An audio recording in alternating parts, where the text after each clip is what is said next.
Hey guys, welcome back to my channel. I am Venetia Janelle, aka Justine Janelle, and I just finished watching You People on Netflix, and I wanted to give my commentary because I've really been yearning for some good black film, predominantly black film, not corny, poorly written, poorly casted film.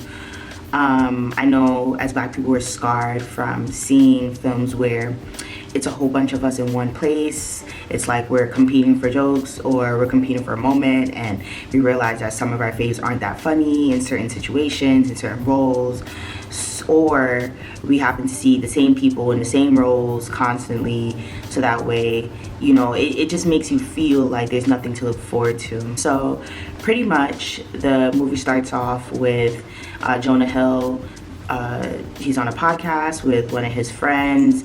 His friend is trans, I believe, and they were talking about, I kind of forgot, to be honest. The movie's so layered, so I would just pretty much highlight the things that I took note of, because, you know, sometimes things aren't necessary, but things are necessary at the same time. So maybe some of the things that I recognize aren't things that people really care about, or, you know, you might find someone else's commentary more appealing based on whatever they picked up on, but it's all about perspective, and I just wanted to share mine. So this video is brought to you by Vinoid CBD. I took a half of my pina colada gummies. These are so good. Ooh, so these are the pina colada gummies. These retail for $37, I believe, but I'll leave a link and a coupon code down below so you can get some money off. But when I say these will have you feeling amazing within an hour or so. So, you know, bite wisely. Don't eat the whole thing. What I've learned is to take this little by little. And yeah, so you get 20 pieces, and each piece has 25 milligrams, so really good. So all collectively, it has 500 milligrams. I enjoy eating these, especially like when I'm about to film or when I'm about to do something that may cause more interactions, talking. So I enjoy doing these also when I'm relaxing. So yeah, totally up to your discretion whenever you feel like you need to pop a gummy. It just sounds better than pop a pill, so stop popping pills. If you want to get yourself some, definitely check the link down below. I swear by these, especially the pina colada ones. They have a few other flavors. I think they have like berry and something else. But yeah, really good stuff. So one of the most prominent lines that I've heard in the movie was from Jonah Hill when he said, "We live in two different worlds, there's no shaking it." And I feel like that was the trajectory of the whole movie as a, like, just collectively, like the movie was all about these two people that came together from two different worlds. So pretty much Jonah Hill and Lauren London were playing as a couple, an interracial couple in modern society. They're both very different. He met her by walking into her car, mistaking it for an Uber, and she pretty much reacted like, do you think that, you know, any black woman that drives a car is, you know, supposed to be your servant or your Uber or whatever? And you know, he was very apologetic, you know, just how white people are, very apologetic, you know, trying their best not to make us uncomfortable, even though it does come with the territory. So pretty much they ended up exchanging numbers. He said, you know, I want to make it up to you. So they ended up going on a date. He ends up teaching her throughout, and that's something I've noticed throughout. There was a theme of him correcting her and letting her know, like, this is my intention, or this is the way that you should word certain things. Like I kept picking up on, yeah, I'm more mature, I'm more well off, and I don't think that people notice those things until they realize that they're privileged, right? So pretty much, you know, she's a stylist, he's an architect, but he also has time to be on this podcast consistently with one of his friends. And it's like, him and his friend, they have a great podcast, by the way. Like, the theme is him recognizing hip-hop culture, black culture, but not on some like no jumper shit. It's more so like just having like real conversations about things and being accountable for the position that you play into society. The position that you play in society by not acknowledging certain things that are very normal to people or very just inconvenient to people. So pretty much, yeah, that was one thing that I took note of, because it's like, yeah, you do live a completely different world from black people.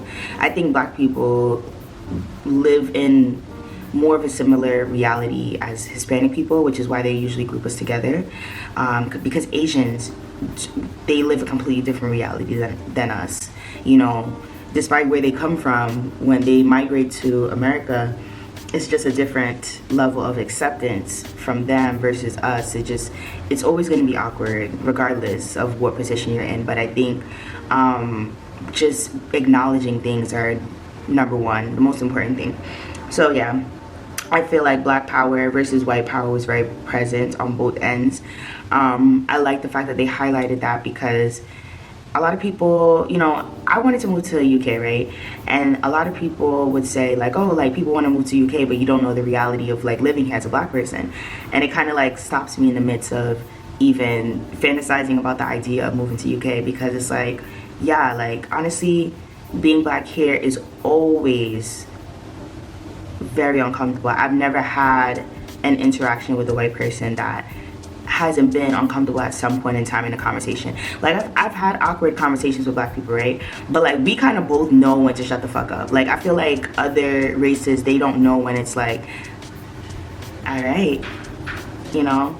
So I think that alone sets the tone. You have to learn how to navigate as a black person, being that you have to be mindful of the way that you speak.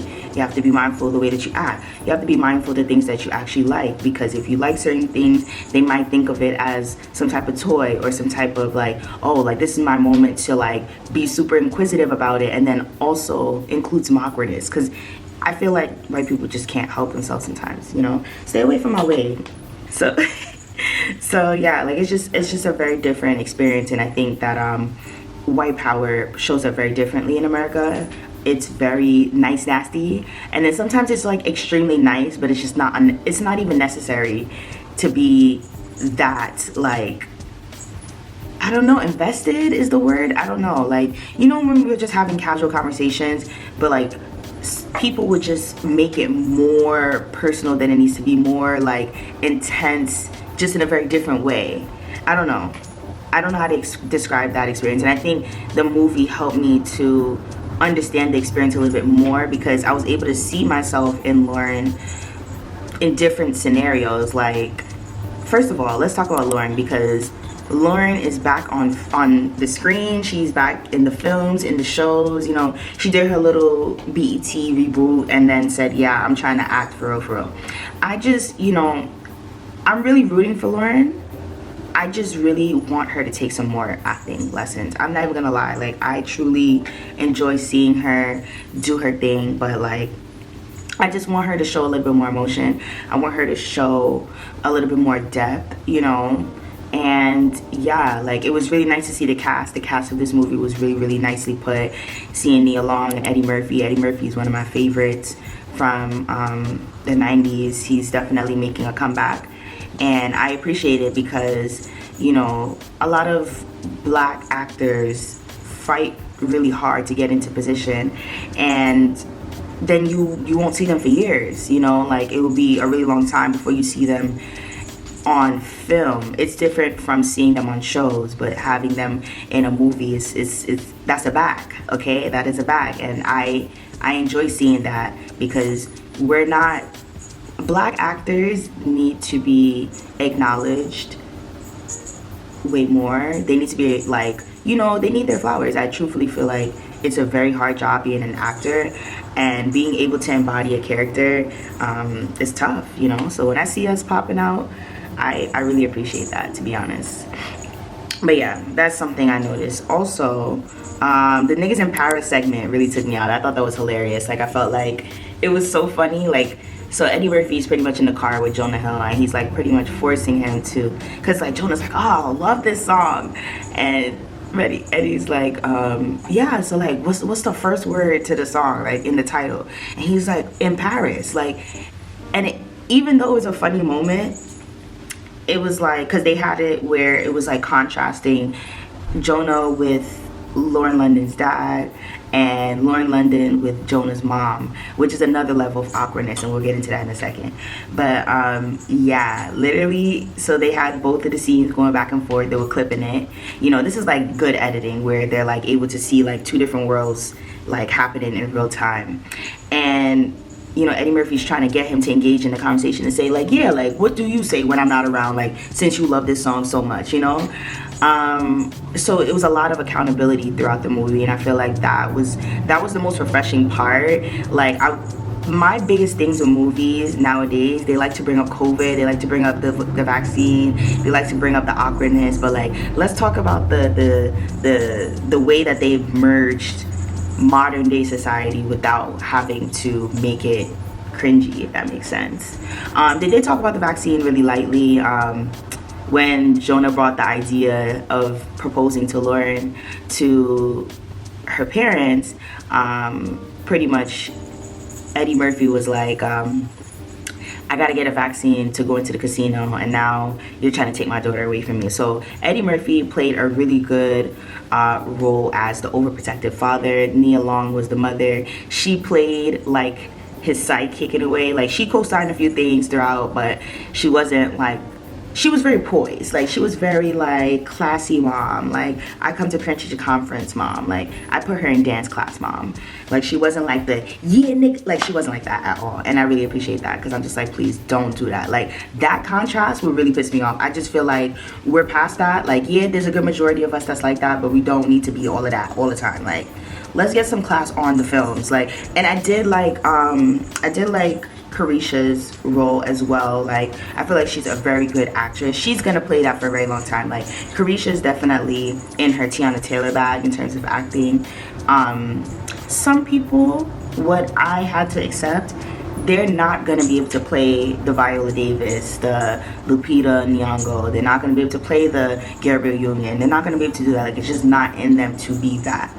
And you gotta just accept it as is and just keep it pushing. Like Black excellence could show up very differently based on what's convenient to us and what's accessible to us. So whatever is accessible, I'm just gonna take and not force us over the rail, if that makes sense. But yeah, the Niggas in Paris segment was funny.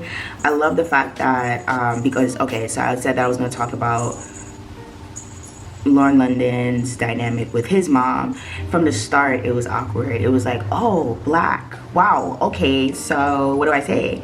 And she just kept saying more and more of things that wasn't necessary, more and more things that wasn't asked.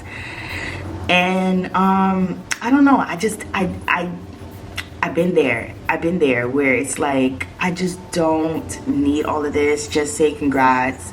You know, we could talk about the weather if you'd like, but we don't need to do this every time. Like the dad ended up asking her, because she had like 2 braided pigtails, and he was like, oh, I love your hair. Like it kind of reminds me of Exhibit from like Pimp My Ride. And then is it Pimp My Ride or MTV Cribs? Oh yeah, Pimp My Ride. Did he do both? I think he did both. And he was like, oh, is he still in the rap game? Like, why are you asking her that, sir? You know? Then the mom and Jonah's in the kitchen, because he's like, yeah, you making my girl uncomfortable. Because like I said, like he was willing to marry her within 6 months, which we'll talk about in a second, because wow. He goes into the kitchen with his mom, and then Lauren London is in the living room, and the dad is serenading her, playing the piano, but he's playing Ordinary People and then singing it, and she's just awkwardly just sitting there. And the mom, you know, she's going through it with Jonah, because he's like, yeah, you don't have to do this, like you don't have to be so awkward, da, da, da. She's like, oh, I'm just being myself. And it's just like, yeah, you are being yourself. That's the best response that she could have given. Like she is being herself. And you know, it's just very interesting to see how white women are. It's very interesting. I think that's all I got for her, to be honest. It's very interesting. She did come to terms with her behavior at the end, because she realized that it contributed to why they didn't really want to move forward with the marriage. There was a point in time in the movie where Lauren is like, honestly, I can't do this. Like, I'm tired of the banter between my dad and you. You're our parents together, me and you. We ended up arguing because of our parents. Lauren London's relationship with Jonah was very awkward. She got to the point to even saying "I love you," but never kissed him throughout the movie. And I get it. Like, we don't have to, be mushy and shit like that. But it's a movie. Like, if you're gonna be in a relationship with someone, I'm sorry. I need more than a hug. It's very childish. Like, if you can kiss T.I., you can kiss Jonah Hill. There's no difference. I'm so sorry. Like, let's get it together. Yeah, so I did love the podcast friend, Jonah Hill's podcast friend. Very accountable, very self-aware. I love the fact that they made sure to bring things to his attention that he probably wouldn't see, because honestly sometimes we need that friend. We need the friend that's going to be able to see things from a different perspective, because if you're just you and you just doing shit, everything is going to fall apart and you're not even going to know why, because it's like, yo, I thought I knew better. Or you start feeling like arrogance will just take over. You just won't be able to see things from a different perspective. So it's good to have good friends. So I'm really happy that the podcast friend is like the personable friend. And then he had like a bachelor party. She had a bachelorette party, and that's when I seen Lala, the twins from ATL. Who else was there? Somebody else was there. Carisha. And I think somebody else, but I couldn't recognize them, to be honest. It was a lot of them. They tend to put all of those girls in these type of films and shows, like, where it's like I get to be more black than in other films, if that makes sense. Or I have to play the black girl role, and I love that, because there needs to be real examples. Like, when I seen the bachelorette party, like, I'm like, that's how bachelorette parties be looking. Like, a whole bunch of bad bitches, my girl about to get married, we turning up, blah blah blah. But the scene where the mom ended up yanking off Carisha's wig, it really pissed me off. I was just like, yo, I feel like that would have just did it for me. Like, I wouldn't even be able to go back from that, because now you're disrespecting my people. Like now it's like direct. Like, the mom has said like little snarky things in between, and that's the only word that I could come up with when it comes to her interactions with Lauren. Very snarky. Even she tries with Jonah, but Jonah be like, ah. That's one thing, like, when you have a mom that that she's just like crazy, you can pick up when things are about to go bad. Like, it's just like, you just know. Yeah, love seeing Lala, Carisha, Nunu, which is Lauren London, and the twins in one room. It was kind of iconic, I'm not gonna lie, because I haven't seen them in one room since ATL, the movie. And yeah, being white is very casual, and you don't feel the need to be overprotected, because life is very casual for y'all. I feel like they definitely brought that up a few times, like even when they had the dinner, and it was like the Holocaust is just as bad as slavery. And honestly, for me personally, I'm over that conversation. Like, I don't feel the need to have a conversation about that conversation, because the conversation is very draining. But because I'm just like, people died on both ends, yes, but you don't feel like what I love. So Lauren London's a stylist, like I said, and there was a point where she didn't get a job and she was pissed about it. And her partner is an architect. He has more extra time to do this podcast with his friend, and it's like he makes the money. He lives well. Like, there was, early in the relationship, they even shown like them getting matching Air Maxes, and like, if you know, Air Maxes are not Reeboks, okay? Air Maxes are the creme de la creme of Nikes. Like, yeah, Jordans are expensive, but like Air Maxes are just as expensive. Like, they're very much so up there in terms of like the hierarchy. So yeah, they definitely were, I feel like their energies worked off each other. Like, he gets to be the cool fly white guy because of her, and she gets to be, a little bit more exposed to the reality of life because of him. Like, yeah, the black experience is sad, but when you're with someone that's interracial, you do get a different experience, because like, people just, I don't know.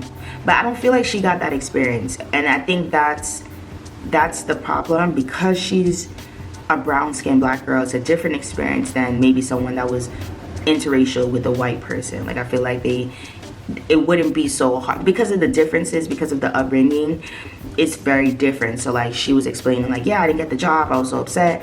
And then Jonah's like, yeah, you know, I can, you know, make some calls so that way I can get someone that can help you get the job. And she's like, look at you using your privilege, you know. And it's just like, that's some real ass shit, yo. Like, yeah, it does hurt when you have to work 3 times as hard for a position just because you don't look a certain way, and you got your partner that is white and they're able to advance in society very easily without having to work as hard because they got the connections, they got the money, you know, they got the time. Like, black people got to get their shit at a very young age because it's hard doing it after a certain age, you know, and you don't have that access. But like, white people could get rich from the time that they're born all the way to the time that they're dead. Look at Queen Latifah, Queen Elizabeth. Like, Queen Elizabeth was a rich bitch all her fucking life. Like, who compares to that? So yeah, it's very interesting.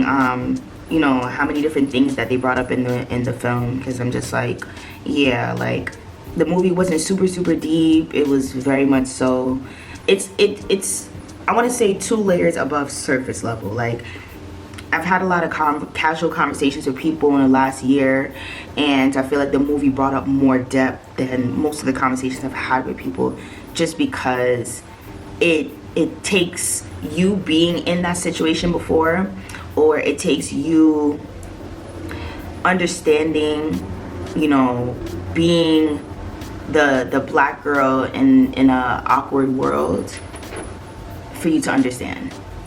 I think that's the only way that I can describe it, because if it doesn't relate, it's gonna go right over your head. Like, I've spoken to people where they're like, I'm talking to them and they're like, yeah, like, this is what I usually watch. And I'm like, okay, that makes sense, because you would rather avoid reality, which is not a bad thing. I think sometimes we need to, but what I did like about the film was that it was funny as well. Like, it wasn't just, you know, sad shit, reality, social justice. Like, the mom brought up like, oh yeah, what's going on with the police is horrible. Like, you know, like, it's just all of this, like, I'm trying to get your like approval, but I'm also making you uncomfortable kind of contrast. It was very funny, very weird, very nostalgic, very real,